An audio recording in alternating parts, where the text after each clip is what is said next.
Doctor గారు, నాకు 2 భార్యలు. మొదటి భార్య కంటే రెండవ భార్యతోనే నాకు సమస్య ఎక్కువైంది. అన్నీ తనకే కావాలంటుంది. మొదటి భార్య వద్దకు పోవద్దంటుంది.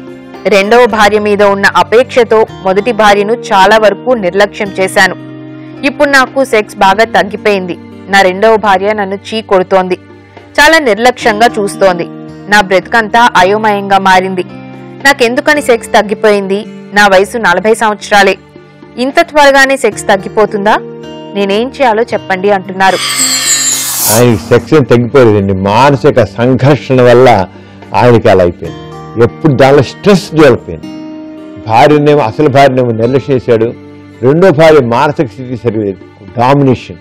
ఆడికి ఒక రకమైన అతన్ని ఎక్స్ప్లాయిట్ చేస్తుంది అనమాట. అన్ని రకాలు ఎక్స్ప్లాయిట్ చేస్తుంది. దానికి భర్త మీద మోజు కంటే భర్త దగ్గర డబ్బుల గురించి, భర్త దాని గురించి ఎక్కువ ఇంట్రెస్ట్ ఉంది. భర్త సుఖంగా ఉండాలంటే తన సుఖం గురించి ఆడుకోవాల్సి సెల్ఫిష్ మోటివ్ ఎక్కువ ఉందన్నమాట. జనరల్గా వాళ్ళకి ఆ పొసిసివ్ రెండో వైఫ్కి కీప్కి ఆ రకమైన పొసిసివ్నెస్ ఎక్కువ ఉంటుంది. ఒక్కోసారి మొదటి భార్యకి వెళ్ళంగి లేదు అని కూడా కండిషన్ చెప్తుంటారు. వీళ్ళంటే ఎప్పుడైతే వీళ్ళు రెండో భార్య మీద ఎక్కువ మోజు చూపిస్తారో వాళ్ళు ఇంకా గ్రిప్లోకి వెళ్ళిపోతారు. గ్రిప్లోకి వెళ్ళి మొదటి భార్య నిర్లక్ష్యం చేసి అన్నాడు. ఇప్పుడు ఏమైపోయింది?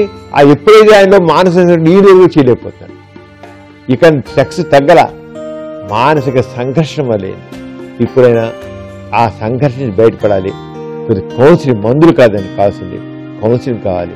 ఆయన నిదానంగా ఈమెని అంతా చెప్పిన ప్రతి మాటకి తలవపడం కాకుండా ఆవిడ కాస్త కంట్రోల్, ఆవిడ కూడా తీసుకెళ్ళి కౌన్సిలింగ్ చేయాలి. ఆవిడ యాటిట్యూడ్ మారాలి. ఆవిడ యాటిట్యూడ్ వల్లే ఇదంతా వస్తుంది. ఆవిడ యాటిట్యూడ్ మారితే మామూలు అయిపోతారు, మళ్ళీ సెక్స్ మారాలి.